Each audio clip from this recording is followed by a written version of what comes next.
Welcome to the Rialto Marketing Podcast. Today's episode is a revenue acceleration series interview where we talk to seven-figure B2B professional service firm owners and executives who are actively trying to grow their business and get to the next level. And we're going to talk about the good, the bad, and the ugly so that you can learn from their experience.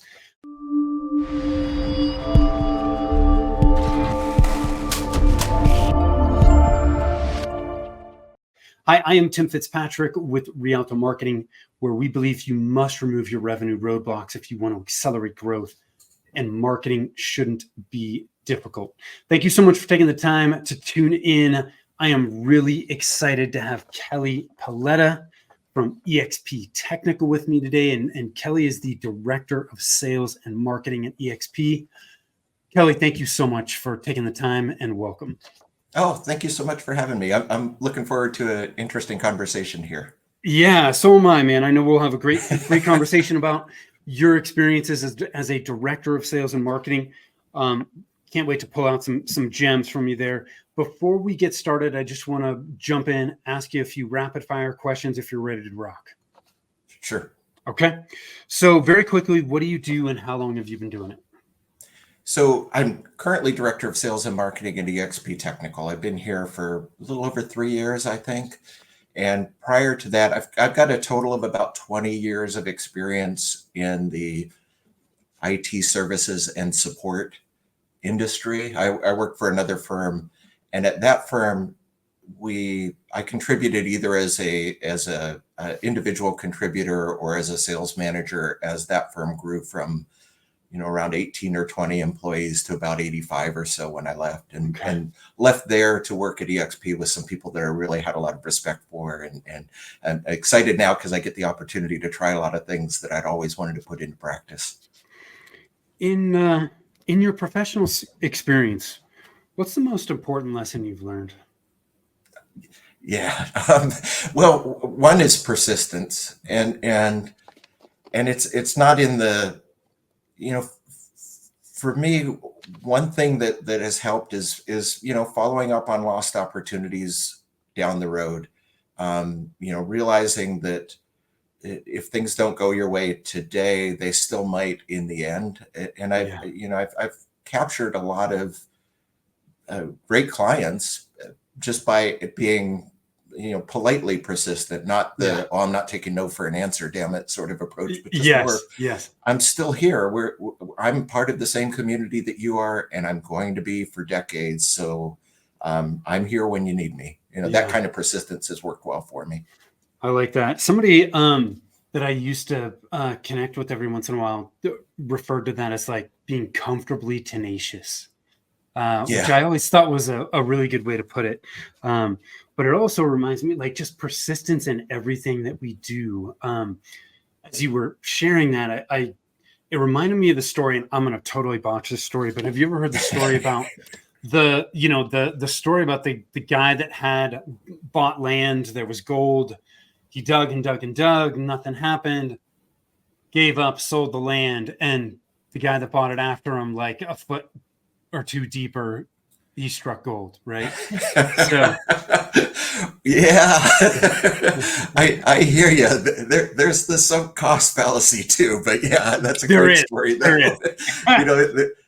is a certain point where it helps to know. I mean, I should be more yes and. That's a great story. I agree completely. No, I totally get it, because the flip side to that is yes, you can go too far down the path, and because of the bias that I've got to keep going down this path. So look, we know working in a business, trying to grow a business is hard. Is there anything that you say to yourself or you share with the folks that you work with, a mantra, a motivational saying to kind of help you push through those challenging times? I love this. So I'm going to give a shout out to one of my mentors, and he's passed away, and I've not been in touch for a long time, and I regret that. But Hal Thorsvig was a sales trainer here in the Pacific Northwest. And one of the things that he would start when people started his program, and I think he kind of co-opted this from Zig Ziglar, but he would say anything worth doing is worth doing poorly. And the thinking is, it's the only it's the only adage I share with my kids, but it's more, thinking about the things you do as a learning lesson, detach from the outcome and just try to get better at the skill and the mastery. And if you think in those terms, the outcomes that aren't to your liking they don't sting as much. It's just, okay, well, I'm working on my skills. This is just a game. I'm just, trying to get better at this skill. And so I'm going to suck at it for a long time, maybe even decades until I get better. But that's what's fun, is that learning process of trying, failing, trying things a little bit differently. And again, detaching from the outcome as much as you can, even though it's hard. And then being persistent, trying to get incrementally better, but being willing to suck at something for a long time. You might see I've got drums behind me. I don't know if they're kind of. Oh yeah, I can see this. I'm a musician, and I'm more of a drum set guy than a hand drummer. But that's how musicians learn. You suck at playing an instrument for a long time, and it sounds horrible, but you just keep doing it, get incrementally better as you go, and eventually you can do it. I love detaching from the outcome. Somebody else that I follow has been talking a lot about that recently, and man, I don't think enough people talk about that. Like, we are so invested in the outcome sometimes. Oh yeah. It can really get in the way, and it can cloud our judgment. Yeah. And another shout out, I follow Josh Braun on LinkedIn, and that's one of the things that he says consistently is detach from the outcome. Just be curious, follow the path where it leads, but you can't control, you can't reach into somebody else's pocket and pull out their checkbook. No, right? And that's the thing that I love about having that philosophy of detachment from the outcome, is it forces you to focus on what you can control and let the rest go. Yeah. Which is so important. It's liberating. Yeah, it is. It's very liberating, right? Because if we really think about it, there are so many things in business that are beyond our control, right? Like, you can do everything that you possibly can to try and help a potential client, right? But they have their own situation, and if it's not a fit for them or they don't get it, like, nothing you do is going to change that. Yeah, and and this is what bugs me about some culture in sales, especially, but for business leaders as well, that there is that kind of sport sort of culture. Like, I'm just going to dominate and I'm going to crush and and you can dominate by being tenacious and politely persistent, but you can't overpower. There are just times where it's just not the right choice for somebody else. And you can't, if you're thinking, well, it's a failure on my part if I didn't succeed with that one particular goal, it's just not realistic. No, not at all. Let's jump in. We talked about a lot of stuff in the pre-interview that I really want to share. And one of the things that I found really interesting about EXP is you guys do not price services like a traditional MSP. Yes. Can you describe what you do, like how it's different, what you do, and why you guys went down that path? Yeah, well, so it's not really revolutionary. I think there are a lot of other companies that do this, but business leaders in our industry tend to think of things only as black and white and the extreme. And either you're break fix and you're just chasing all these reactive clients, or you're an MSP and you've got a fixed price sort of structured service. And what we do is our clients pay for what they use of our time. It's at the simplest case, it's hourly billing. But that doesn't mean that it's break fix and purely reactive. We have building blocks, like James Cleary, systems for success. We have structure to the services that we provide. So our clients get predictable pricing. They know what to expect in the months to come, but they're not paying a fixed price. They're not paying for the platinum, gold, or silver plan per se. And I guess, if you don't mind me diving into it a little bit deeper, the reason why we're committed to that, or the reason why that has worked well, is that I have at times sold the platinum, gold, and silver plan, and it's rarely a perfect fit for everyone. and my CEO, Tony Lasurge, says at the end of the month, somebody loses under that plan. Either you pay for more than you get, or you get more than you pay for if you're on the buyer's side. Yeah. And I guess the thinking is over time it evens out. But I think the way buyers see it is, oh, I'm going to get more than I'm going to get more than I pay for because it's those other losers that are going to subsidize my service. It never works that way. But there are the advantages is that for one, it feels equitable. And also there's very little friction in bringing clients on board. They don't have to sign an 8-page contract with punitive termination clauses and lots of things that are in scope and out of scope. It's a lot less rigid in that sense. Do you guys use long-term contracts, or are they month to month? It's neither. I mean, our clients, we believe that it's our good service that should keep our clients with us. So they sign terms and conditions, which have a few basic terms like payment terms. And, they can't hire, offer employment to our staff, but they can leave us at any time. We feel like it's our great service that should keep them with us. And because there's some flexibility in the way we deliver our service, we can deliver a high touch level of service for the clients that need it. And for the clients that have more of a DIY culture that want to, do a little bit of it themselves or shoulder that burden, they can do that as well. And again, in all of this context, there's still building blocks and a framework. It's not, hey, we're everything to all people. It's not, purely reactive. There's still structure. It's just that they're not locked into it. So that's one of the reasons why there's very little friction. It's a pretty easy decision for businesses on the other side to make.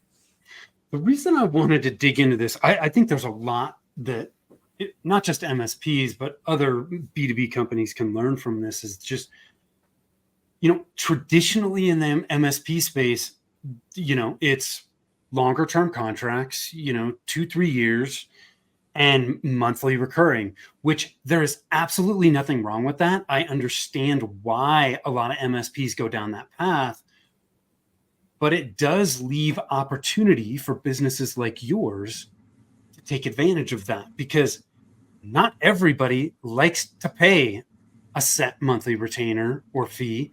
Not everybody likes to sign a longer term contract. Especially that, yeah. Yeah. So I'm sorry. No, it's okay.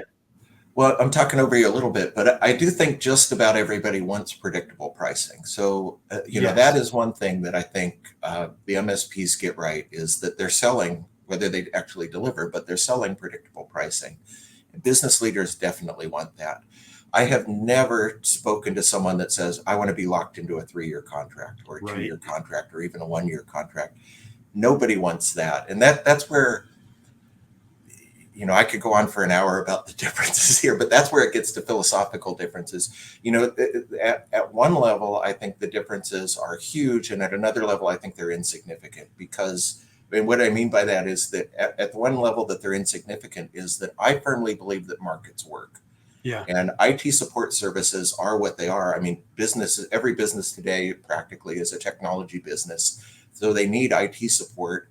It's roughly, there's different flavors and different ways of doing it, but it's roughly the same services that we're providing.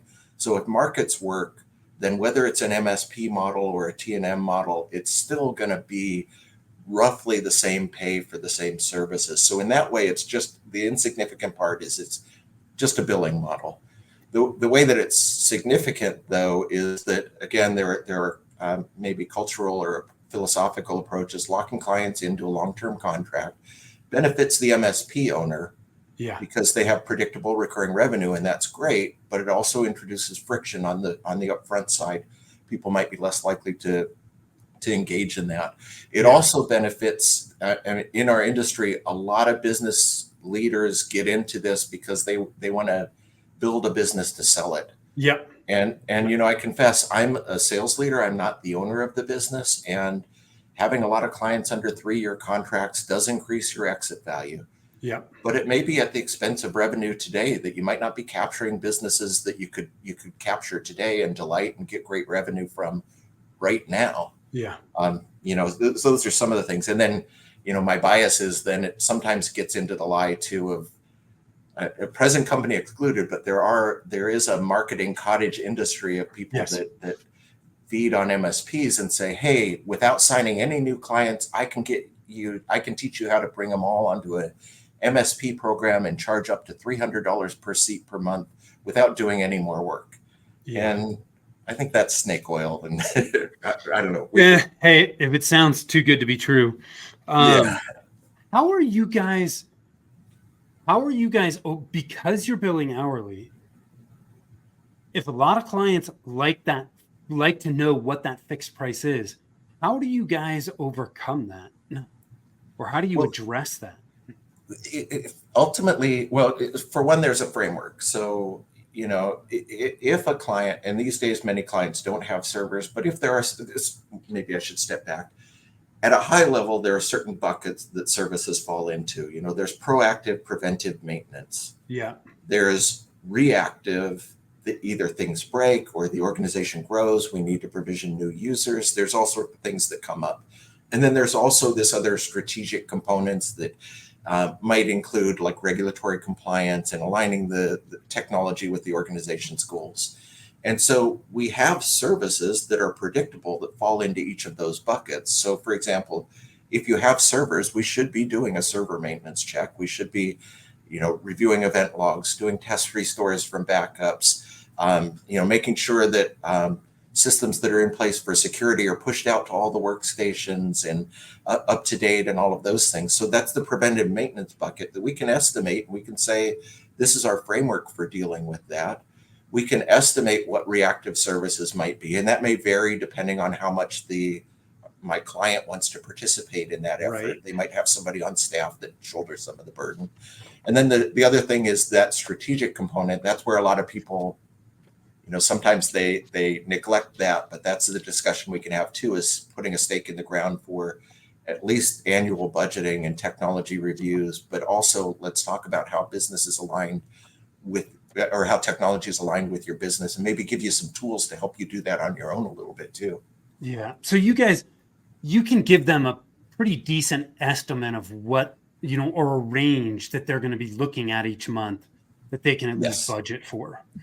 Yeah. And the reality, if they're under a managed services contract, it's probably the case that if they overconsume by a large margin, either there are guardrails in the contract that say you only get X number of hours per month, or the MSP is going to talk to them and say, our effective rate or our realized rate for our consultant with you is we're down to $40 an hour, and we, some ridiculously low rate. We can't continue. We need to renegotiate the agreement.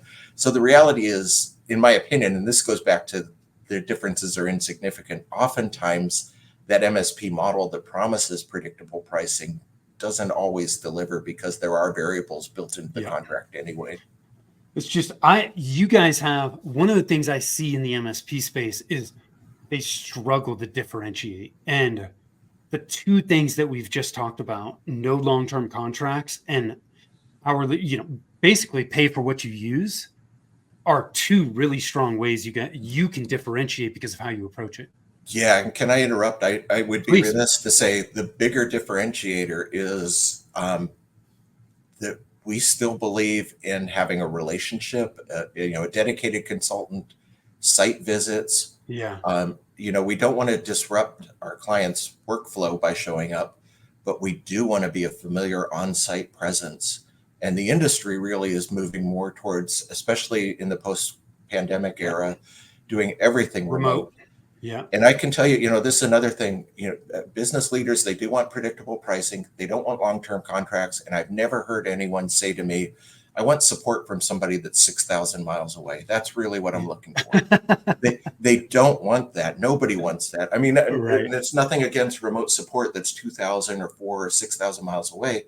It's just people, they're trusting their IT support provider with the keys to the kingdom. They want to be able to look that person in the eye and know who they are and have confidence and faith in that team that's supporting them. Yeah.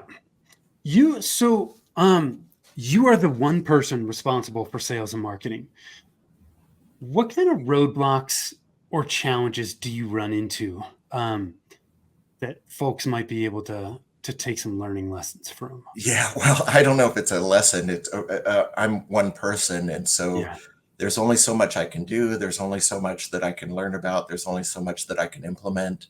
The challenges are I can be distracted and, follow sometimes pursuits that are not as fruitful as they should be, or, it's just time is a constraint when you're one person. And again, systems for success help, having a framework, even in my mind and my day, and goals and objectives.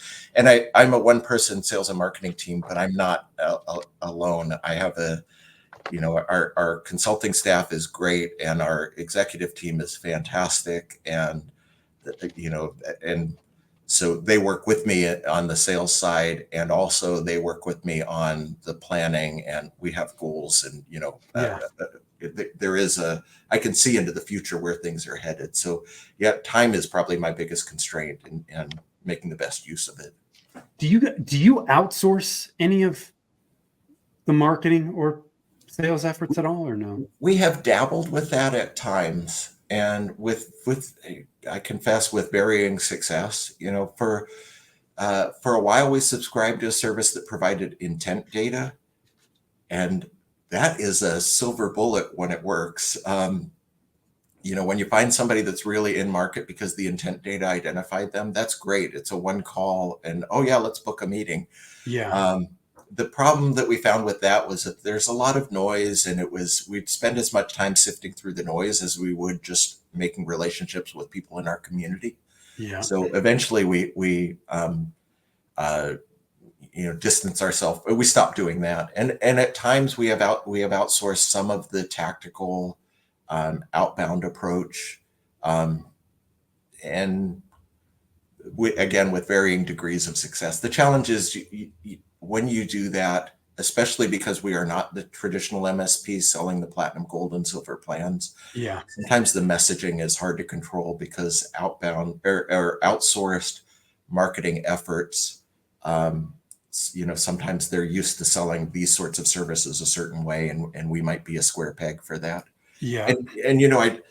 And I appreciate what you do, and maybe for disclaimer for people that are watching, we do not, at least as of yet, work together, but I really appreciate what you do, because I don't put you in the category of those folks that are selling snake oil or that are missing the branding and messaging components of it. So, I appreciate that. One of the things, Kelly, that we talked about in the pre-interview was EXP Academy, which I think is really interesting. I'm just curious to hear more about, how it's going and what you guys have learned. So tell us more about what it is and what you've learned. Yeah, thank you so much for asking. So EXP Academy, it's an idea. It's something that I wanted to do for a long time, and it had been rejected in other places for a while. But when I got here, and actually the time was just right to do it when I started at EXP, and it's somewhat modeled after HubSpot Academy. And I don't know if you're familiar with HubSpot Academy, but when I first was exposed to HubSpot Academy, I thought, great, I'm going to learn about how to use HubSpot. And that is a tiny percentage of what HubSpot Academy is. HubSpot Academy is a lot of great resources for sales and marketing professionals, and you learn a lot about good sales and marketing practices. Yeah. And I've spoken to people at HubSpot, and they say, yeah, because the people that do that are the people that make decisions about CRM. And so we want those people to know, like, and trust HubSpot, so that when they're ready to make a decision about a CRM, they think of us. Well, EXP Academy is a similar philosophy. We've created a site for technology training and resources. And what is different is we give away real value there. So it's different. A lot of IT companies have blog posts that are just listicles, and they say, oh yeah, we're teaching you how to do things. At EXP Academy, we have cornerstone content that are courses that take a while to complete. The most popular one of those is a security awareness training course. And it has, I think, 25, 26 lessons or so. They're short video lessons. There are quizzes to reinforce training. We put some effort. Some of it was accidental, but we try to make the training entertaining. There's a little bit of humor. There's a lot of quick camera edits, and we did it for practically no dollars. Most of it was shot on a cell phone, I confess. Yeah. But the idea is that, and we give it away to everyone for free. and it has since been adopted by, there are other organizations that promote it for us. And they say, hey, healthcare providers, you can train everybody in your clinic for free on the fundamentals of cybersecurity awareness by enrolling in a course at EXP Academy. Or the Washington State Bar Association, for example, has approved it for continuing legal education. So a small law firm their attorneys get CLE credit and they're protecting their business. So we feel like it speaks to our values, which are contribute to the community and share knowledge, share success. It helps people come to know, like, and trust us. And it does good for the community. We're contributing to the community because these folks hopefully it raises their cybersecurity maturity and they get some CLE credit or other side benefits as a result. We've currently got we just actually yesterday crossed the threshold of 3,000 students at EXP Academy. That's awesome. So I'm curious because you have a separate site for EXP Academy, correct? Yes. Are you guys actively communicating with those students through EXP as a whole by email, or what does that look like? I'm not sure if I understand. You mean after they completed a course, or? Yeah, or just like once they sign up, you have contact info, right? So you have 3,000 students that can be used on an email list.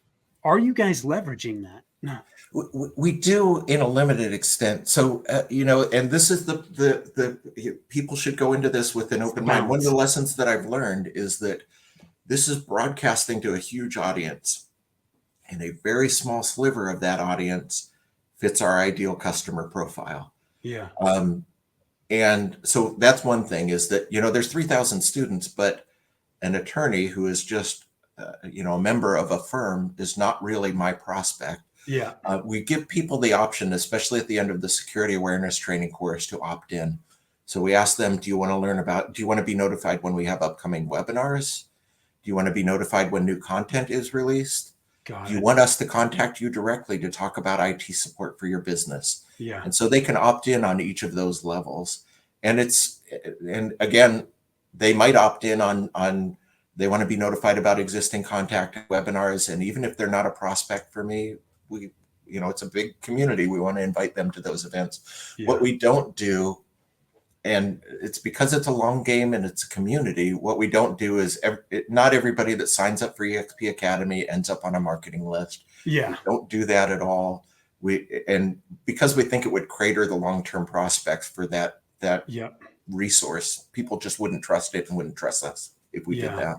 The thing I love, what I'm gathering from this is you are leveraging that list to cross promote EXP, but it's more in a very gentle way, and you're gathering information about the specific types of information those students want to receive, and you're catering to that. We are, and and what we don't do is there's not paid premium content. You don't have to pay extra to get to the good stuff. There is a limited gate. You have to fill out your name and your email address because you're going to get a certificate at the end. We don't have advertising for EXP Technical in the course. We mention EXP Technical, but we don't say, hey, sign up for our services. Right. So it's a really long game, and again, it's influenced by HubSpot and that philosophy of helping, not selling. How long have you been doing it? EXP Academy was released really in earnest, I think it was like April or May of 2022. So a little over 2 years. Yeah. And the stats are that I mentioned we just crossed 3,000 students yesterday. Right around the first of the year, we crossed 1,500. So it took us a while to get to the first 1,500, and then it didn't take us that much longer to double that. No.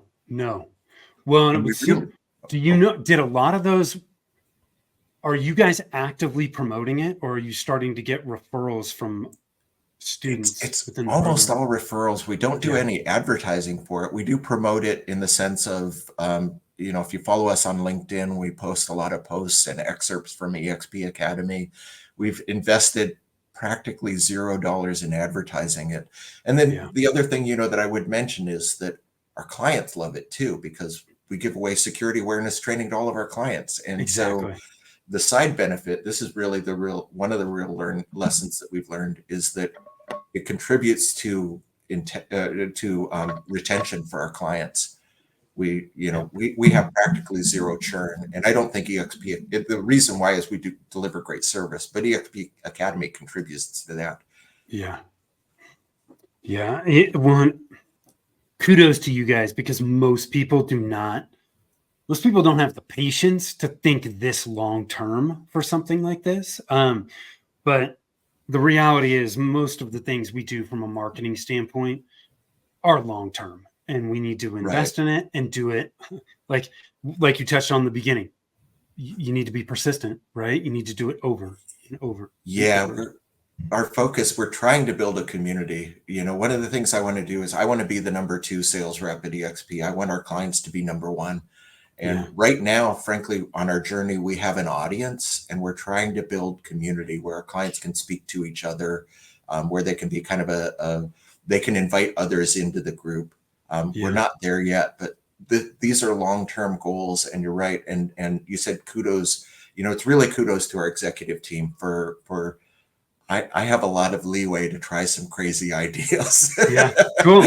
I love it. These are things that people before said, nobody wants to watch an effing video.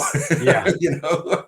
But apparently 3,000 people do. And one other stat is, of those 3,000 students, the average, they consume an average of about 45 minutes of video content. So it's extremely high engagement. Yeah.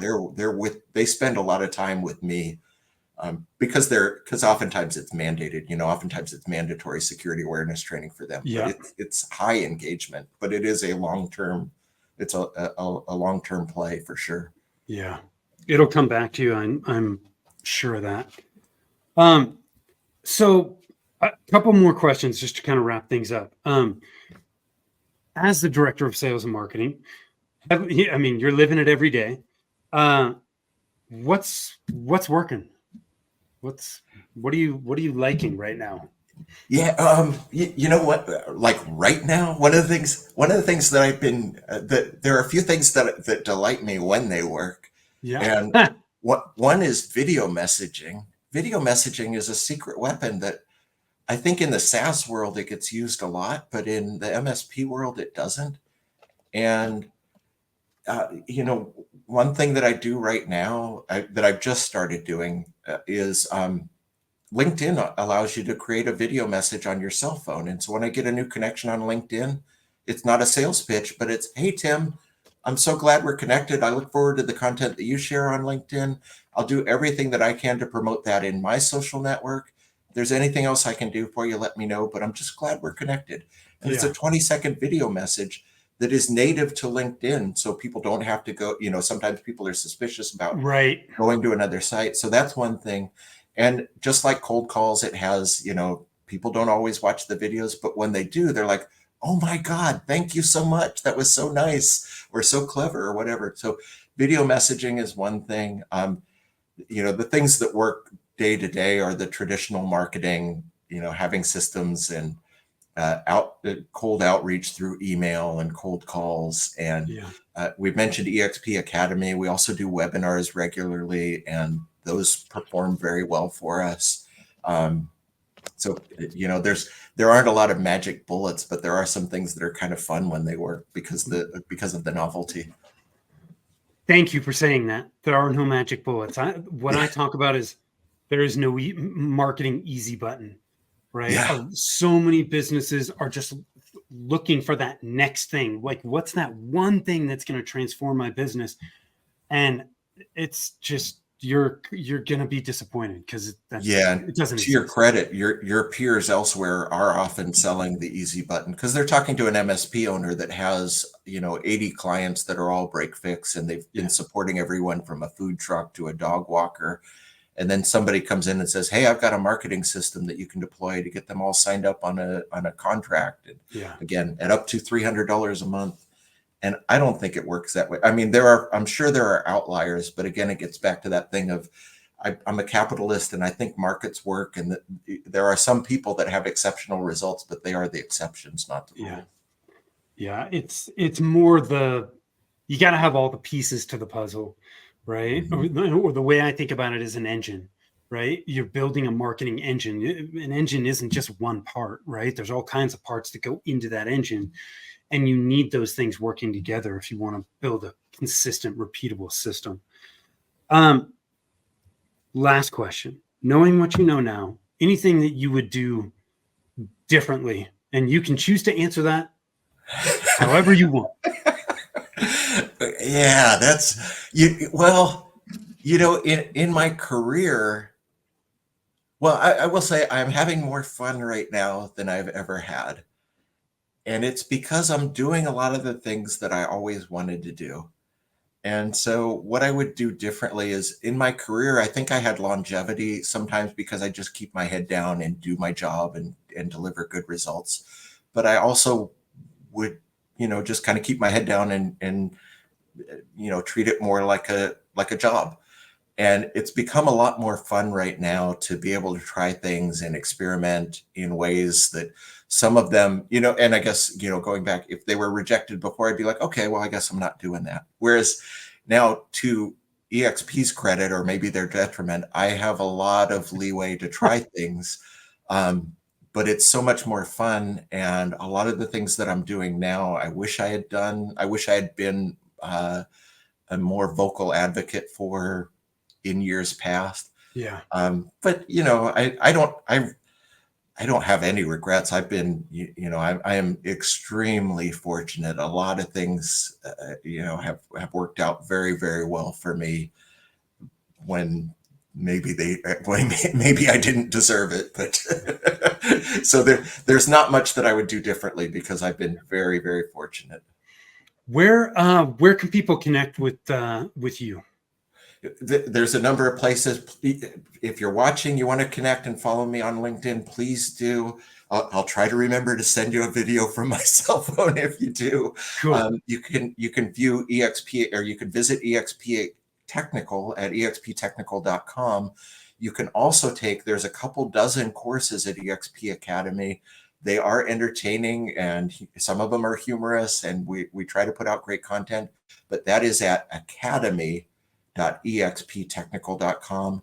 All of the content there is free. So even if you're just a lurker, if you're curious, and I've already admitted it's not going to put you on a marketing list, I'm not going to hound you. Those are three great sources. You can connect with me. Actually, I'll give a fourth. You can connect with me on LinkedIn. You can follow EXP Technical on LinkedIn. You can visit our site, or you can visit EXP Academy. Awesome. Kelly, thank you so much, man. I really appreciate the time. This was a great conversation. I know people, there's some gems in there. So thank you for sharing that. Well, thanks for indulging me. I enjoyed our conversation, sincerely. Yes, anytime. And those of you watching, listening, we appreciate you as well. If you want to connect with us, you can do that at rialtomarketing.com. You can also over at revenueroadblockscorecard.com. If you want to know which of the 9 revenue roadblocks are slowing down your growth, you can do that there. It takes less than 5 minutes. So take advantage of that. And until next time, take care.